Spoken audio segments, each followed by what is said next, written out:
안녕하세요. 인도네시아 한인포스트 유튜브 방송입니다. 오늘은 2025년 상반기 인도네시아 고용시장, 여기서 좀 심상치 않은 경고 신호가 나왔다는 소식인데요. 한인포스트 7월 20일자 기사를 바탕으로 좀 자세히 살펴보겠습니다. 네, 상반기에만 해고된 노동자가 4만 2천 명이 넘는다고요. 이게 대체 어떤 상황인지, 또 원인은 뭔지 좀 짚어보겠습니다. 우선 이 해고 규모가 4만 2천 명이라는 숫자 자체도 정말 놀라운데요. 근데 이게 지역별로 편차가 크다고요? 네, 그렇습니다. 그 중부자바 지역이 특히 심각한데요. 19,095명.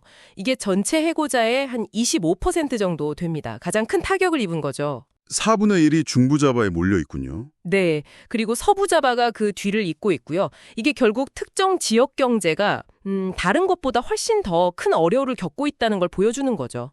산업별로 보면 이게 더 명확해지는 것 같은데요. 제조업 분야에서만 22,671명. 그러니까 전체 해고자의 절반이 넘어요. 맞습니다. 절반 이상이죠. 특히 이제 말씀하신 대로 섬유, 봉제, 신발 산업 이쪽 타격이 아주 큽니다. 네, 특정 대형 섬유업체, 그 PT3텍스 한 곳에서만 17,000명 이상 해고라니. 이건 정말 제조업 위기를 그냥 단적으로 보여주는 것 같은데요. 네, 맞습니다. 이 스리텍스 사례는 단순히 한 기업의 문제라고 보긴 어렵고요. 그만큼 이제 노동집약적 산업의 위기, 이걸 아주 잘 보여주는 예시라고 할 수 있습니다. 물론 도소매업이나 광업, 채석업 이쪽도 어렵긴 합니다만. 그렇군요. 네, 제조업 탄력이 특히 컸습니다. 그럼 이렇게 대규모 해고가 발생한 원인은 뭘까요? 기사 보니까 여러 요인이 좀 복합적으로 작용한 것 같던데요. 네, 그렇죠. 하나만 딱 꼽기는 어렵고요. 크게 보면 외부 요인이랑 내부 요인 이렇게 나눠볼 수 있을 것 같아요. 외부 요인, 내부 요인이요? 네, 외부적으로는 일단 전반적인 산업 침체, 이게 영향을 미쳤고요. 내부적으로는 이제 기업들이 비즈니스 모델을 바꾸거나 아니면 경영 자체가 좀 악화되면서 이게 또 노라 관계 문제로 이어지기도 하고요. 이런 것들이 다 원인으로 작용했습니다. 와, 복합적이군요. 근데 여기에 더해서 2025년 최저임금이 지역별로 2.5%에서 많게는 9%대까지 크게 올랐잖아요. 네, 맞아요. 임금 인상폭이 컸죠. 그리고 또 설상가상으로 미국이 35% 보복 관세를 예고하면서 수출 선적이 보류되거나 주문이 확 줄었다는 얘기도 있고요. 이것도 결정적인 영향이었을까요? 그럼요. 상당한 영향을 미쳤다고 봐야 합니다.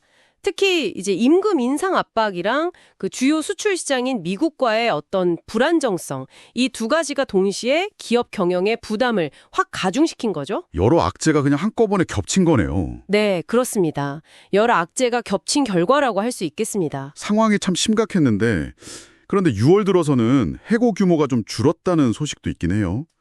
1,609명으로 5월에 4,702명이었는데 그거에 비하면 65%나 급감했다고요. 이건 좀 긍정적인 신호로 봐도 될까요?